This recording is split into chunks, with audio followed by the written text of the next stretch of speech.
Welcome to Tennessee Court Talk. I'm your host, Barbara Peck. Today we will be talking about wellness. This podcast is intended for judges and attorneys.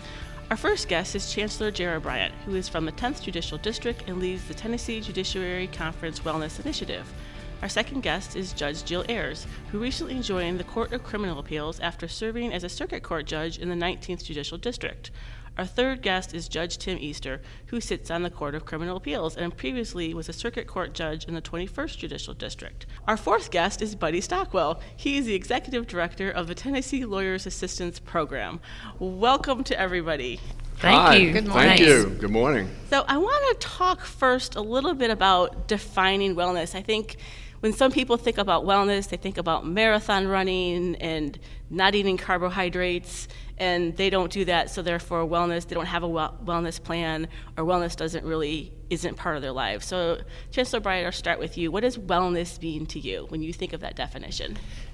I think it's an attitude of intentionality, that you're going to make good choices every day in different parts of your life in order to have better health and mental outcomes. So Judge Easter, when you think of wellness, what does wellness mean to you? To me, it means, I guess, wholeness in all three aspects of one's life: body, mind, and spirit, and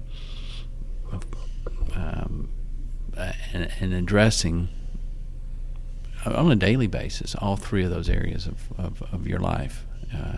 And when you can achieve that, you've achieved a level of wellness. And Judge Ayers, what about you? What do you think of when you think of a wellness plan? Yeah, I think we all do think about, I want to lose weight and I want to look a certain way. But what is equally important or more important is just having that mental wellness, as well as I've aged, I've learned just having more strength, more flexibility, just being able to physically do the things that we all need to do on a daily basis. It's not running marathons. And Buddy, what about you? Obviously, you're in a different position with TLAP, so when you think of judges and attorneys and wellness, what do you think of? Well, what I think about, first off, is the studies that have been done by the ABA that are very extensive on what all this means. But really, to put it in simple terms, because it's more complex than people think it is, but to put it in simple terms, how are lawyers and judges and legal professionals going to figure out how to carve out time in their life to actually take care of themselves? So we're talking about their mental health and the stress that we deal with in the legal profession. We're also talking about our physical health. You really need both of those aspects.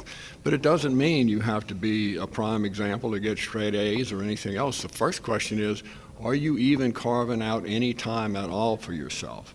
Because as legal professionals, and speaking as a lawyer and a TLAP director, we're not really good at that. I mean, we're good at doing a lot of other things, and we'll put ourselves last. So this is going to require a change in our corporate culture, if you will, to say, it's okay for us to give ourselves time to meditate, to exercise, and try and make those better choices in eating and all of the things that we already know. But it's more about, I think, primarily carving out time and making it a part of what you do every day. Great. So why do you think, I'll throw this question out to anybody, so why do you think for judges in particular, wellness is important? You're normally not interacting with a judge unless your life is in crisis, other people. So we're dealing with people in crisis all the time. And as I mentioned, if you're not careful as a judge, you start to just seeing the parties as a number, sort of a file number. This is State versus Smith, and Smith is a real person. But if you've seen already 6 pages of State versus Smith that day, then Smith becomes just a number. And I don't think we're wired that way as human beings. I think we're wired to be have some sort of feeling about somebody other than they're just being a number. And it's easy for a judge to eventually just start looking at people as a case file. Well, I think that when you feel good, you enjoy your job, you're more patient, you can listen better.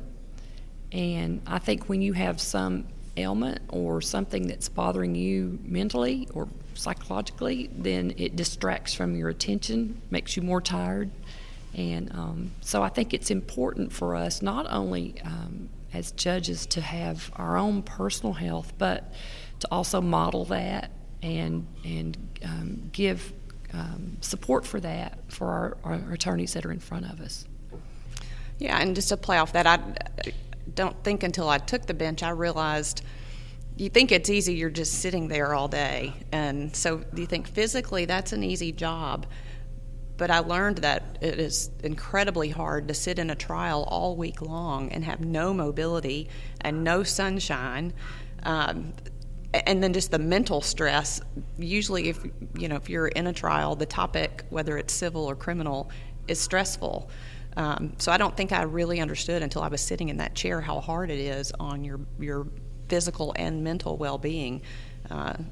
So I learned to find times to move my body, go home and take a walk and get some fresh air and clear my mind, and just as Jerri said, just to help feel better, listen better, be able to participate better. So did you find when you joined the bench we talk a little bit about like being a judge is isolating. Did you feel that change from being a member of the bar to being a member of the bench, like the isolation? Talk about that a little bit. That's a great question. Somewhat, but I will have to say that the folks in the bar that maybe the relationship wasn't the same with was made up by the relationship of my fellow judges. It has been amazing to me in the 22 years I've been doing this now, of the genuine relationship between judges and other judges. So there was some isolation, but honestly, I've had judges to look at me and tell me they love me.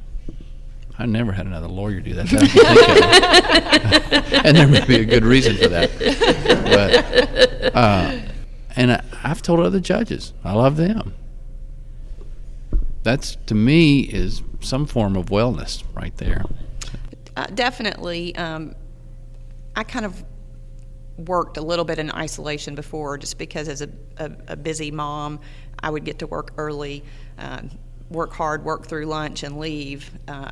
So I had a little bit of that, but I did have more interaction with other people in the bar. I could go to lunch if I needed to with somebody or had time for that. But definitely, you get on the bench, and in one of our courthouses, you're completely isolated. Nobody could even get to my space without going through security. And so it's, you and your assistant all day long, and that's about it. You don't get a lot of other interaction. So you have to, as Jerri mentioned earlier, just really intentionally make time to have some other outside interaction. And honestly, it's really good to not have that all with attorneys. Once you become a judge, you can't hang out with your attorney friends who may be practicing in front of you. That's not appropriate. So it really pushed me to find time to interact with other people outside the profession, which I think was a kind of a forced healthy choice. Mm-hmm. Yeah, when you are a lawyer and you go do lawyer things with lawyers, invariably you start talking about cases or start talking about things, the law stuff that's going on, and it's hard to give your life multidimensional aspects without getting out with other people. And so, yeah, I found that too, but it's very isolating. In the rural areas, if you go to different courthouses, it seems like you'd see more people, but you don't. You just see the attorneys. And so you have to pay attention to who you go to lunch with. In a small town, everybody watches who you go to lunch with. And so, you tend to either work through lunch or go with court officers. I miss having a group that I can hang out with at lunch. I really do, and I know some of the judges in the larger cities can at least walk down the hall and talk to somebody. But talk about the mental isolation too. I think as an attorney, you obviously have big issues and you're trying to formulate your arguments, but you can bounce your ideas off of other attorneys and partners and whoever's in your firm or just your friends. But as a judge, you've got some pretty heavy decisions to make. Yes, and there is not anybody we can just walk down the hall with, at least in our district. I know we've got 2 judges that are in the same building with their offices, but they may not be sitting in that county that day. So sometimes you just have to try to find time to phone a friend. Yes. Yeah, that's what we would say. And I was fortunate. I could usually find one other judge on my floor, but again, we may be in different counties or in different court schedules, so it was kind of hard to find them. But Judge Goodman and I had that 7 a.m. phone a friend call very often, so it's nice to have somebody you can reach out to like that. So tell me a little bit about the wellness strategies that you use, Judge Ayers. You know, I will say I certainly admire younger, busier people who seem to do a better job earlier in their lives than I did of trying to find time for that. You know, when I was raising kids, and working, I didn't make time for myself, and it finally took a toll on me mentally and physically. Early on, I had a group of neighborhood friends. We would literally put our kids to bed and go walk at 9 o'clock at night, regardless of the temperature. You know, we would either be burning up or freezing cold, but we did that. And then you get to that phase where your kids are up later, or they've got sporting events or whatever, and I just let that drop. And it took me 5 or 6 years. It really wasn't until I got on the bench that I was like, oh my gosh, I've got to take charge of this. So I just started going to a gym. I was like, I don't have time to think about and formulate my own plan. I want to go where there are professionals, just like people seek professional help for all things, including lawyers. I just chose to pay a professional to help me get on track. That included not just the physical part, but nutrition, and they're really great about checking in mentally and those things as well. So that kind of got me back on track, and now I'm addicted, really, I think. If I don't work out or do something for myself every day, I feel bad. Well, for body, I try to exercise as much as possible. I like to bike personally. I'm ride my bike quite a bit, and then I'm now doing yoga, which in the past I didn't realize was part of body, but that is body very much. Mind, I really don't have to do much with the mind. Our job, at least in my experience, our job feeds our minds. It gives me plenty to keep my mind active and busy. And in spirit, it's more than just it has to do with higher power stuff, but it also has, for me, giving back and helping others. To me, that's a way to check your wellness in the spirit area. Chancellor Bryant, what about you? What strategies you use? Well, I like to say do what I say, not what I do sometimes. I was like Jill. Back in the early days of conference, I was the one who was up at 6 a.m. and doing my walk in the mornings before we started this wellness initiative. And I've gotten away from that. There's just been so many other things that distract you. As you get older, you get more tired. And I've just found I'm not a good early morning workout person anymore. So making that time in the afternoon is challenging because you get distracted. You get tired when you get off the bench, and you don't want to do that. But at least trying to get a walk in is good. Alone is okay, but with a friend is better, because with a friend you can talk, and that helps your mental workout, and also. So I think that's my primary means so far. But we're trying to incorporate that here at the conference and have a couple of good workouts while we're here with the group so that we can all talk and enjoy it. So, Buddy, TLAP, I think that when most people think of TLAP, they think of attorneys or judges with either alcohol or substance abuse issues, but what percentage of your cases these days are more related to like mental health or burnout? Well, actually, it's a complicated issue because, for one thing, people who say, well, it's just an alcohol or a drug issue, 70% of those alcohol and drug cases have comorbidity, other mental health issues that go along with them. So these cases are much more complicated than people think. But then we do get to cases that are just, someone with bipolar, someone depressed, someone with some other issue that's developed. And I would say 25-30% of our cases now are cases that really don't have a primary substance use disorder issue. And the interesting thing is it's, the statistics change. We know now that the largest percentage of issues in the legal profession have to do with depression. That's like a 28%, 30% depression rate. Substance use disorder is less than that, more around 20%. So, the playing field has changed. Now, we all know that 30 years ago when these programs started, lawyers' assistance programs started, it was about alcoholic lawyers helping other alcoholic lawyers. And they used to call it, the drunk lawyers, and we all know that, and that's fine. There's nothing wrong with that. But the bottom line is that we know now that we need comprehensive programs. So TLAP, if I can dispel any misinformation on this podcast, TLAP is a fully comprehensive, totally professional clinical program that can address any mental health issue in the DSM. So we're not just the alcohol lawyers anymore. This is all about addressing all of those things. So now we have professional clinical staff that can handle these issues. We have resources nationwide for how to deal with these issues. So when you come to TLAP, you're coming to a very powerful resource that can handle any issue that comes down the mountain.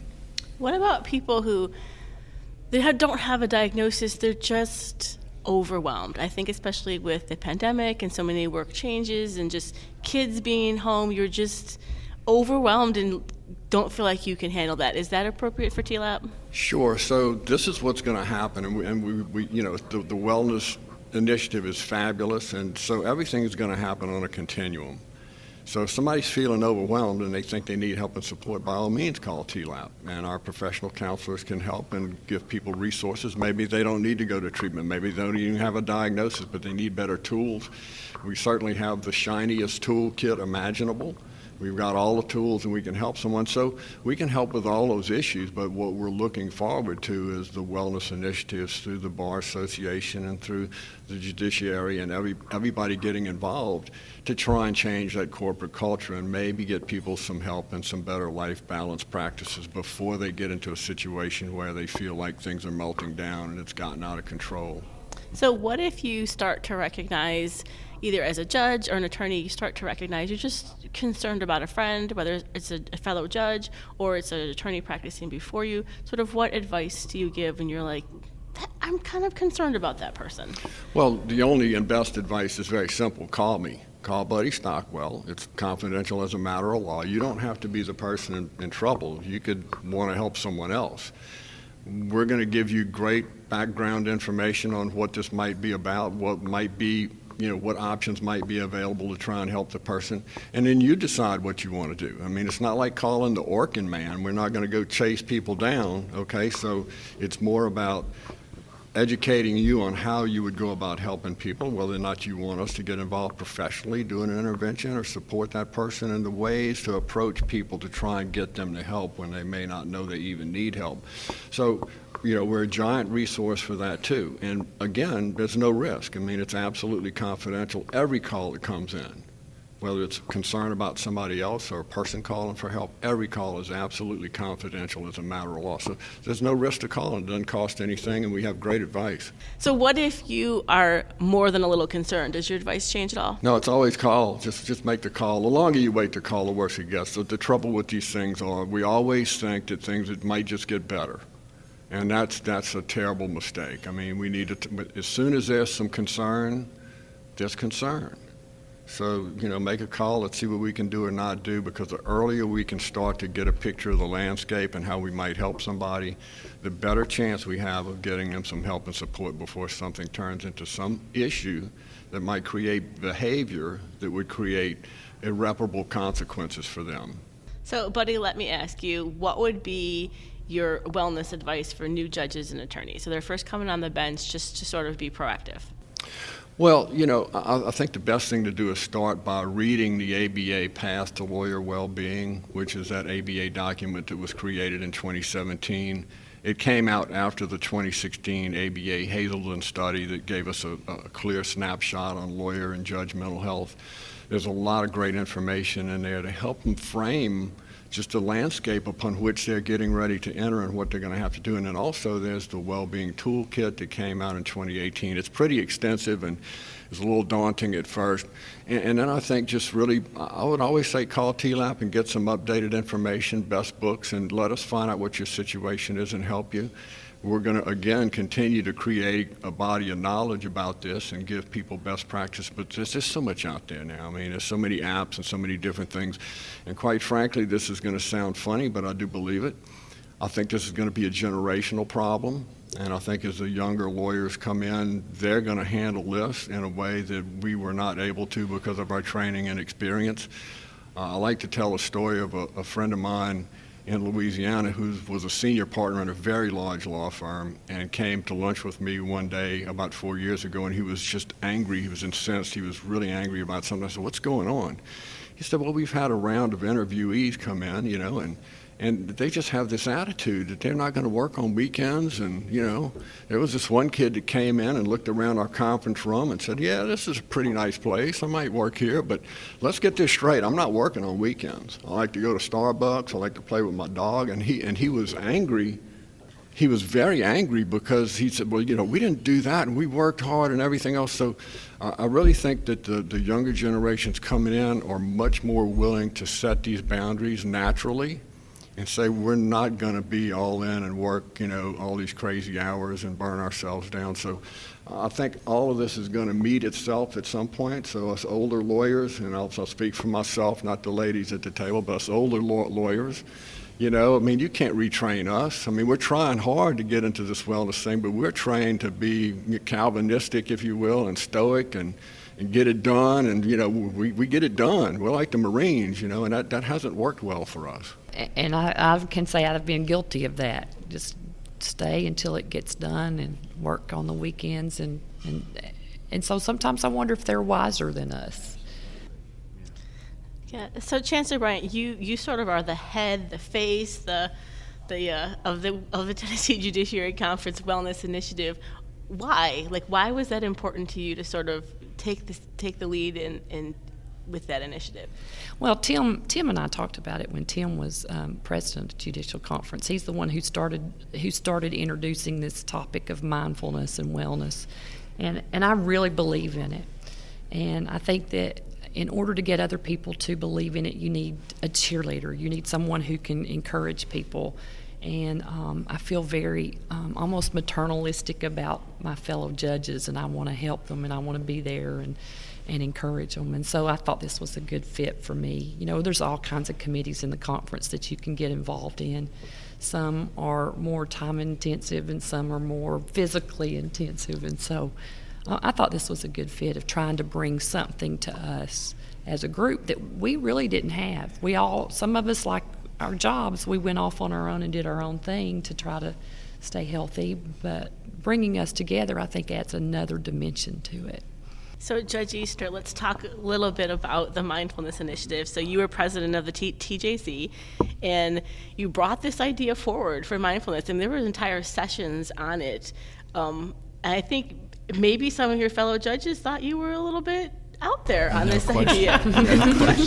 So you kind of went out on a limb here and said, we're going to have a whole morning session on mindfulness for judges. And I think some of the judges were like, are you serious? So why? Why was this so important to you? Well, to be honest, as in so many things in life, it starts with a personal, I don't say crisis, but a personal introduction.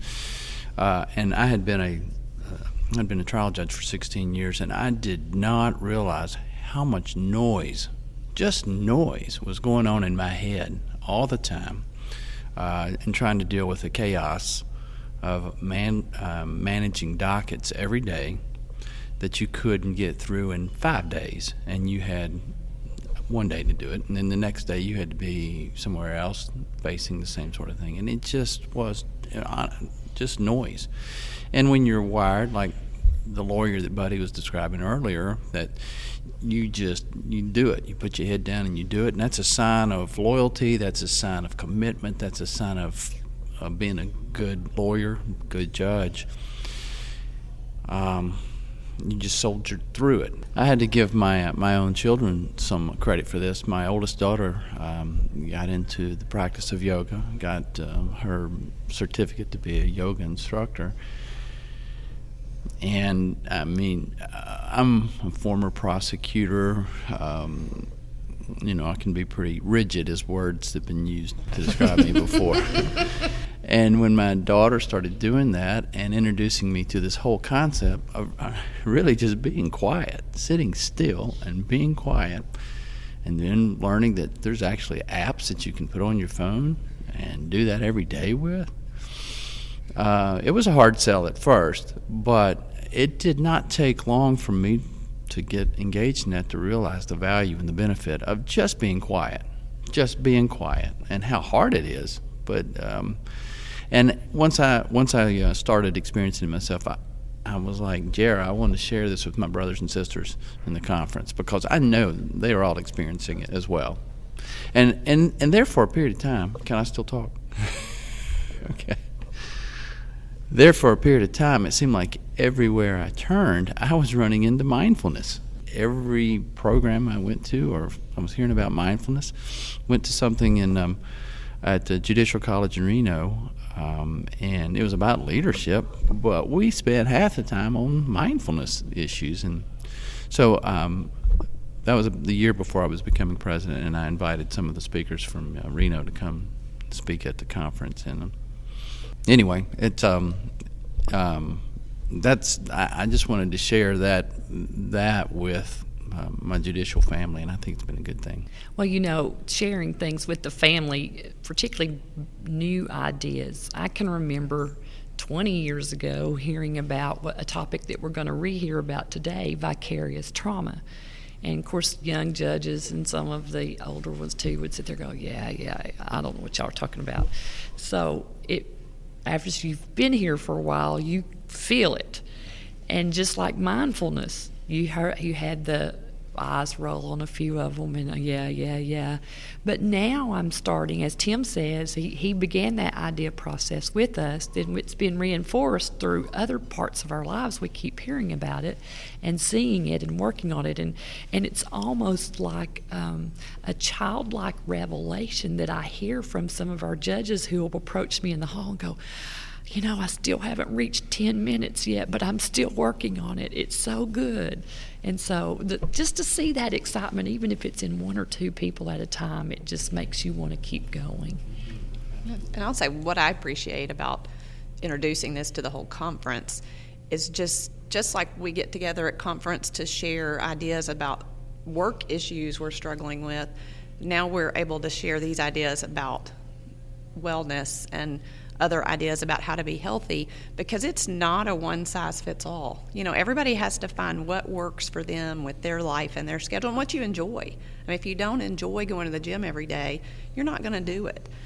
For me, it's great because that is another way to find a group of non-lawyers to hang out with who don't talk to me about what I do, but that doesn't work for everybody. So by coming together in these wellness sessions, we're able to hear what works for other people and then make personal choices or get ideas about something else, just like we would do, with our work ideas. So I appreciate the effort to bring that to everybody, and I think we'll just keep getting better, and other people will continue to get ideas and be inspired about how they can be better just by learning from each other. Sure. And that's what we try to do on the Wellness Committee, is just bring a smorgasbord of choices out there and things for people to experience. I remember our first Tai Chi. I had some people from Memphis, as a matter of fact, that came up and go, I can do this. I think I can do this. They were so excited, and I was glad to add something that they could choose off that salad bar or what have you to make their life a little bit more meaningful. Well, and one of the things about mindfulness that was good for me is I'm not the most athletic person in the world, so there's a lot of things you can do to relieve stress athletically, exercise and so forth. Yeah. But anybody can sit and be still. Just sit and be still, and it's just as you do it more and more, it just sort of restores your spirit and feeds what you're losing as a judge hearing tragedy after tragedy after tragedy, and you lose the ability, I did, to be compassionate, to have compassion for people. I lost that ability. Practicing the mindfulness, for me, brought that back. It helped to bring that back, and want to pursue something that that you can do in your job and give back to other people, other than just sending them to prison or breaking up their family. There's a lot of fun, really. I know it sounds odd, but there's a lot of fun from my perspective and everything I've been through personally to see this sea change coming. And what happens is when enough people suffer the same problem, somebody's eventually going to test the water and speak up about it. And then once that person breaks the ice, that's happening to me too. And then all of a sudden there's a green light for us to really say, this is what's been going on, and it's getting worse and worse. And so while we're learning more and more about mindfulness and meditation, and by the way, if you don't know about the book, The Anxious Lawyer, most of you probably know about it, but I just want to make sure on this podcast, it's The Anxious Lawyer, great book. It's written for lawyers, about lawyers, on how to meditate, and watching lawyers try to meditate is really entertaining. For the last 3 years, I would ask lawyers to meditate, and I would be doing a CLE, and I'd say, everybody who meditates, raise their hand. There might be 100 people in the room, and there'd be like 3 hands go up. And so I got great news. After this, everybody's going to be able to say they meditated. So I get the whole room to meditate for 1 minute, just 1 minute. And it is shocking. After that, people come up to me, oh my God, I didn't realize I don't know how to turn my brain off. My brain never turns off. And so, just this concept of, hey, can we put this engine in neutral? Can we just let it idle for a little while instead of going at 8,000 RPM? It's a foreign concept. So this is going to help us, but at the same time, we have an enemy that's building forces. And that is all of the information that comes at us, at the speed it comes at us. Because with cell phones and people checking, I hear some people get up in the middle of the night to go to the bathroom and start answering emails because they can't resist their phone. So we have a lot to learn, and we have a lot of enemies that are coming at us, and this is not going to get better, it's going to get worse in terms of the information flow. And, so it's going to be tough. I see us also fighting that. Oh my, I've got 5 mindfulness apps, and I need to get all of them on right now too. So. Well, I'm stressed out because I don't have the right mindfulness apps, and I have another layer of stress because I'm not doing this right. Right. We do create our own stress. We a lot, do, don't we? For new judges and attorneys coming in, what would be your best advice to them, Judge Easter? Giving yourself a break, some grace. Nobody's perfect. Maybe it's just me, but I feel like we're kind of taught in law school and other education that that's what you strive for is perfection. And if you don't hit that, then you're less than in some way. Maybe not a complete failure, but at least something less than. So I would just say there's a reason what we do they call practicing. We practice law, okay? Even as judges, we practice law. You're always practicing. So you're never gonna hit a home run every time you step to the plate as a lawyer. You're practicing. You go through your whole career practicing, and there's no expectation to be perfect. You practice. For new judges, as we've talked about, there's so many changes. It's a big step from going to practice law with a group of people and with a bunch of lawyers to transitioning to the bench. And I would just say take some time, some quiet time, evaluate what your day looks like, to find time to work in things for your mental health and your physical health, to help you, just be a better judge. And it took me a while to get into that groove and figure out, what my schedule looked like. I like to get in early before everybody else so I could have that quiet time to prepare. That was kind of my mental well-being. And then I was able, when I was on the trial bench, to go work out after work. which kind of helped me leave it all, clear my mind, and then get home and have a few hours at home before I crashed. So everybody has to find their own routine to see what works best for them. I think I agree with Jill. I'm not an early morning workout person anymore, and I do find that afternoon carve out. You can find a lot of excuses not to do that. You can work over. I would say stop court at a reasonable time, 4:30 or 5. Don't go to 6 or 7 or 8 o'clock at night, as I sometimes did and sometimes see others do. I don't think anybody wants to be there late. Everybody else needs to carve out their time too. And stop working at a reasonable time so that your body can rest and relax and get ready and stay healthy for the next day.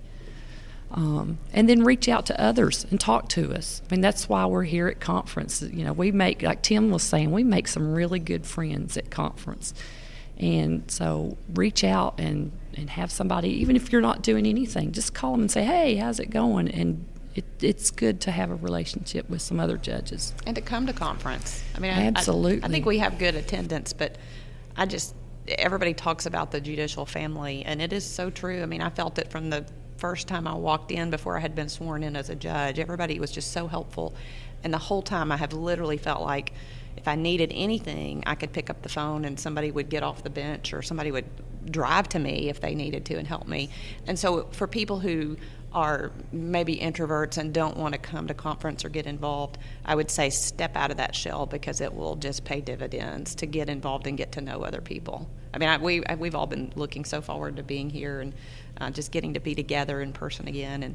And virtual was great. The AOC did an awesome job of what we could do, but you can't replace just physical contact and face-to-face conversations about what we're all going through. As Jerri was talking about stopping work early, I had this That's flash. not early. Let's not define. Yeah, on early. time. On At the time. end of a work On day. time. Okay. At a reasonable time. I had this vision, though, of days when I was a trial judge where you really, really, really wanted to do that. You knew for your own self well-being and other folks that was the thing to do, but you've had people sitting in the courtroom for their day in court since 8 o'clock or 9 o'clock that morning, sitting there listening to everybody else is waiting for you to get to theirs. And it's a really hard spot to be in to decide, do I put my own self-interest, my own self-well-being in front of this mom who's been sitting here all day waiting to have her pending light matter heard that's going to affect her life for the next year? It is, and that's the way I used to do things. But we have to get, and I didn't mean to be critical, but we have to get away from saying that's early, because that's a reasonable day. And I try now to order my cases the day before, and once I get 8 hours, I say, okay, that's all I've got. Well, and I think that's key. And I did a poor job of that. Didn't really realize I had the power to control my docket better as a trial judge. You can look at it 2 weeks before and say, cut that one off, close that day. It's more than that's enough.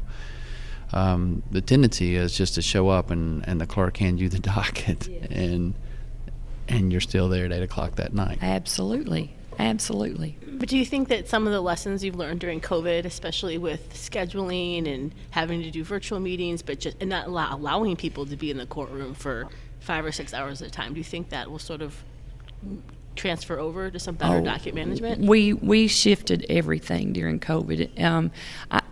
We call it the triage, the Zoom triage, and we do it the day before, because if I did it more than a day before, cases would settle. And so the day before, every lawyer on the cases shows up on Zoom at 4:30. We put just like I'd normally do when all the lawyers were sitting there in the jury box. I do it the day before at 4:30, and when I get the day full, the other ones that might possibly be there know that they're going to have to get a different day the day before. And I only have in the courtroom, they come in their time slot either in Zoom or in person at their time slot. And it takes everybody shifting just a little bit. But I'm told that they like it because they don't want to sit there all day. They know that I'm not supposed to be there till 2 o'clock. They may check in at 1 to see if something happened quicker, but they can stay at their office, or their clients can stay at work and not have to sit in the courtroom all day. And everybody knows we're going to quit at 4:30 because I have a triage for the next day at 4:30.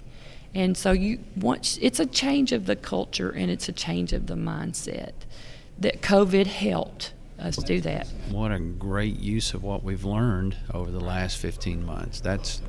Hey, listen, I did the same thing you did.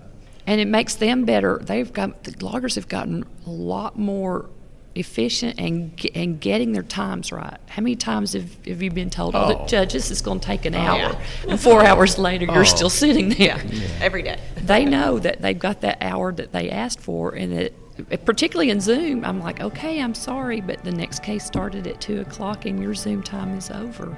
And they've really gotten a good feel for time, and I think it helps everybody to manage that.